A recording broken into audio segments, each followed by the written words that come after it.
What Eddie Griffin just said about Malcolm Jamal confirms everything we feared.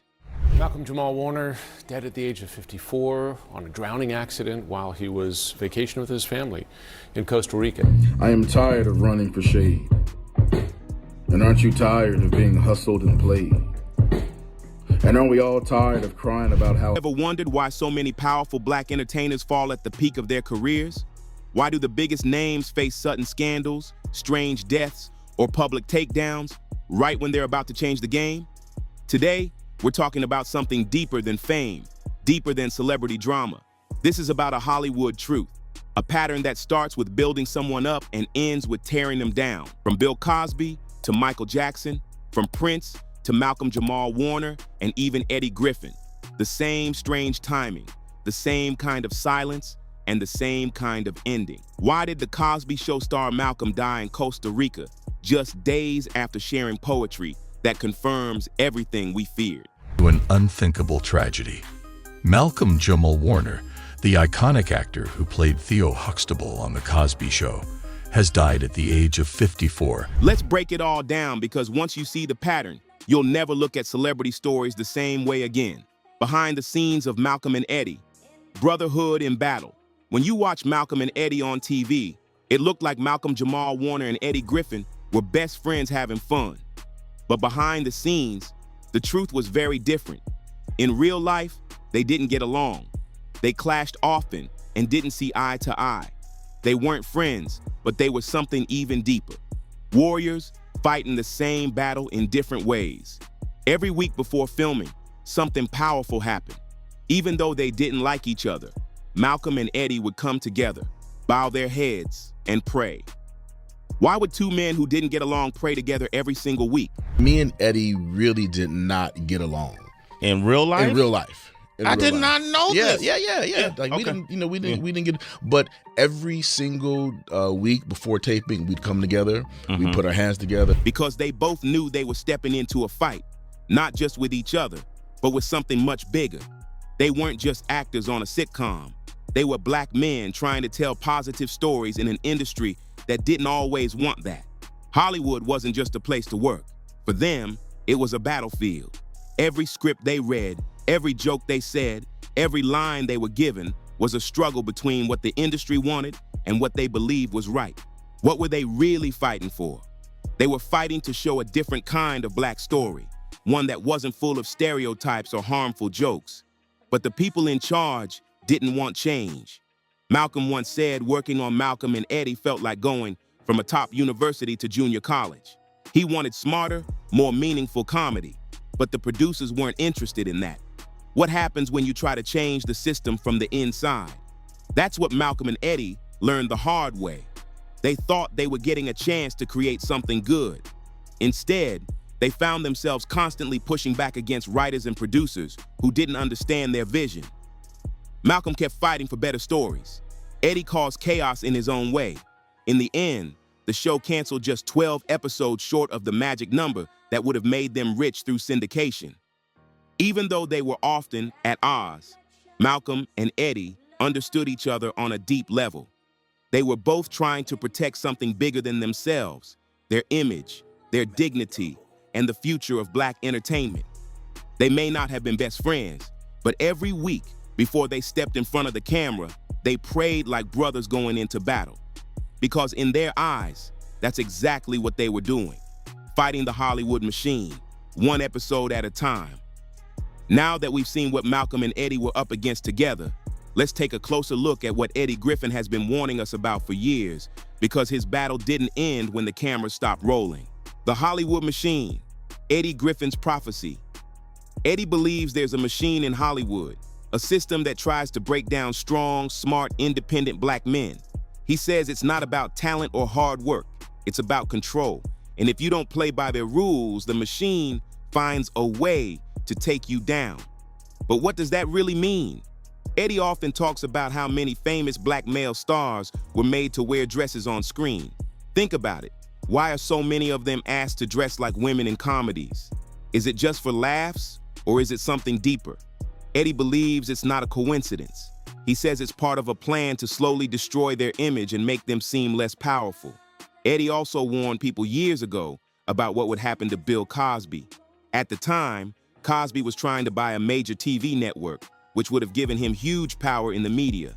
Right around that time, old allegations from decades ago suddenly became big news.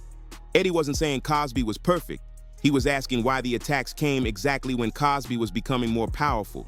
The same thing happened to other stars too. Michael Jackson was about to own all his music again. Suddenly, new stories came out. Prince was fighting to get control over his master recordings. Then he died.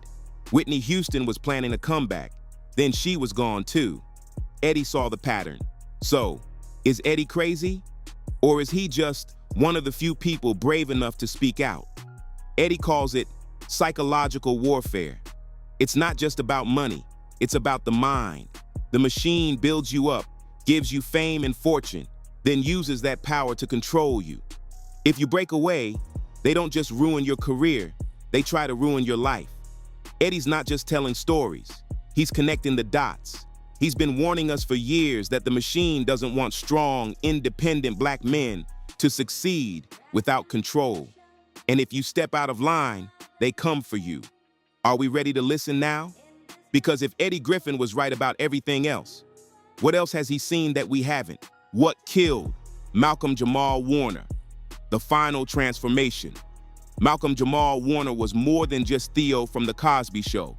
He was an actor, poet, teacher, and thinker. But in his final year, something changed.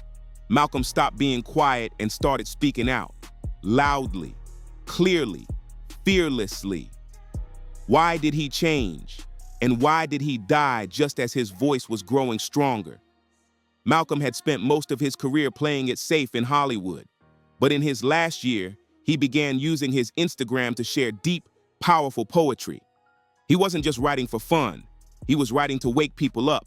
In one of his posts, he wrote, "I am tired of running for shade. Aren't we all tired of being hustled and played?" Was he talking about Hollywood? Was he talking about America? Malcolm was calling out something bigger than just bad roles or unfair treatment. He was talking about psychological programming. He was exposing how the entertainment industry teaches black people to accept harmful messages through music, shows, and movies. He was tired of it, and he wanted others to see it too. But then, something tragic happened. Just 3 days after posting an uplifting video, Malcolm Jamal Warner was found dead in Costa Rica. The official story says he drowned. No witnesses, no foul play, just an accident. But for people who were really paying attention, it didn't feel that simple. Why would a healthy, smart, and experienced man suddenly drown without a trace? When Eddie Griffin heard the news, he didn't post a simple "rest in peace." Instead, he wrote a tribute that sounded more like a battle cry. He didn't call Malcolm just a friend or co-star. He called him a warrior. He said they went to war against the Hollywood machine. What did Eddie mean by that? He meant that Malcolm wasn't just acting, he was resisting. And when you resist too hard, the machine finds a way to stop you. Eddie had warned for years that if you can't be silenced with scandals or blacklisting, there's a final solution. And it's not just about career death, it's about real death. The timing, the message, the silence, it all points to a bigger story. Malcolm was no longer hiding. He was telling the truth, writing the truth, and living the truth. And for that, he may have paid the ultimate price. Was Malcolm Jamal Warner eliminated because he had finally become too powerful to ignore? The love and legacy of Michelle Thomas, Malcolm's moral compass. Have you ever met someone who changes your entire life? Someone whose presence stays with you, even long after they're gone? For Malcolm Jamal Warner, that person was Michelle Thomas. Most people remember Michelle as Justine from The Cosby Show, the sweet, intelligent girlfriend of Theo Huxtable. But behind the scenes, she was so much more. Michelle and Malcolm shared a real-life love story that went far beyond Hollywood. It wasn't just about dating or fame. It was about deep connection, spiritual understanding, and soul-level truth. Michelle was different. She was raised by strong Caribbean immigrant parents who taught her to stay grounded no matter what. When other young actresses were getting caught up in the fame and pressure of Hollywood, Michelle stayed true to her values. She didn't chase money or attention. She chose roles with purpose. She spoke up about representation, She never sold her soul for the spotlight. What kind of strength does it take to be that pure in a place built on performance? That's exactly what Malcolm admired. He fell in love not just with her beauty, but with her integrity. Their relationship became more than love. It became Malcolm's foundation. In a world that constantly tried to twist him, Michelle reminded him who he really was. You know that late actress Michelle Thomas was never married and she had no kids, but she had a longtime boyfriend, Malcolm Jamal Warner, who was even her best friend. Michelle Thomas was born in 1968 from Brookline, Massachusetts, and died in 1998 at the age of 30 years. Her death left people's hearts broken. Then in 1998, everything changed. Michelle was diagnosed with stomach cancer. She was only 28. Her time was running out, but her light never dimmed. Even in her final months, Michelle chose grace over fear. She called it the highest choice, to face death with peace, dignity, and love. How do you say goodbye to someone who taught you how to live? Malcolm was by her side when she passed away. According to Michelle's mother, he climbed into her hospital bed and held her until her last breath. It wasn't a Hollywood moment. It was real, raw, and heartbreaking. For the next 27 years, Malcolm lived by Michelle's example. Every career move, every interview, every choice was made with her voice in the back of his mind. What would Michelle do? That question became his compass.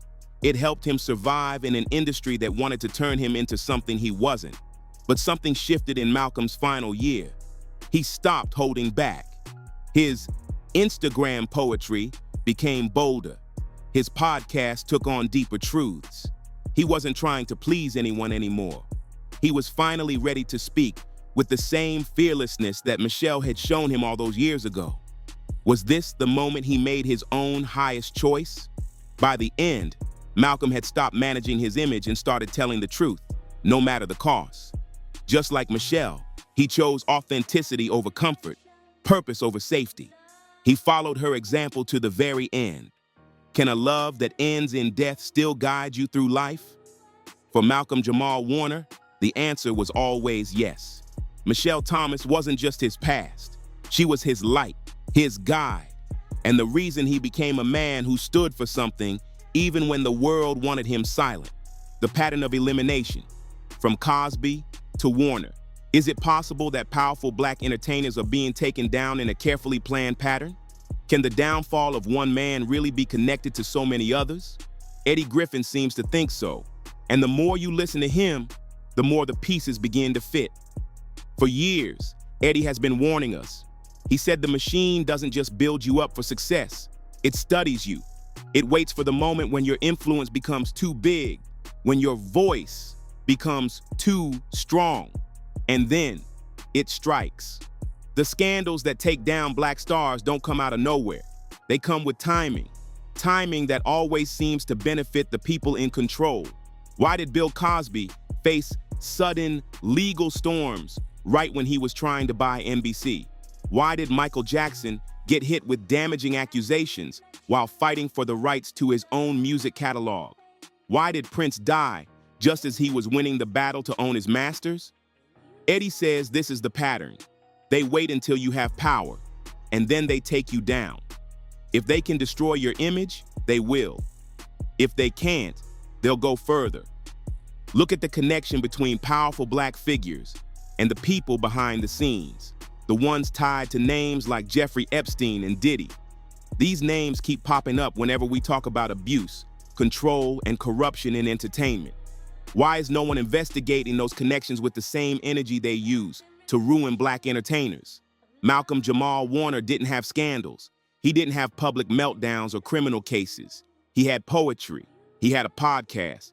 He had something more dangerous than a bad headline. He had truth. So, when the usual tricks didn't work on Malcolm, what happened? He died. Quietly. Unexpectedly. In Costa Rica. A healthy man who posted a video days before about finding reasons to smile was suddenly gone. The report said, drowning. No foul play, no witnesses, just another tragic accident. Eddie Griffin didn't think so. He posted a tribute that didn't sound like grief. It sounded like confirmation. He called Malcolm a warrior. He said they went to war together against the Hollywood machine. He didn't say they worked in TV. He said they fought. And now, Malcolm was gone. Was Eddie trying to tell us something without saying it directly? This isn't just about Malcolm. This is about a system that has been running for decades. A system that builds up black entertainers, only to break them down the moment they stop playing along.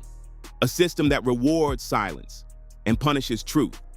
How many more stories like this do we need before we start asking the hard questions? Malcolm Jamal Warner's death isn't just a sad moment. It is part of a pattern. And Eddie Griffin's voice is a warning that the war is still going, and truth tellers are still being hunted. What truths are still hiding in plain sight, and are we finally ready to face them? If this opened your eyes, don't stay silent. Like, comment, and share this video to keep the conversation alive. Subscribe for more untold stories they don't want you to hear.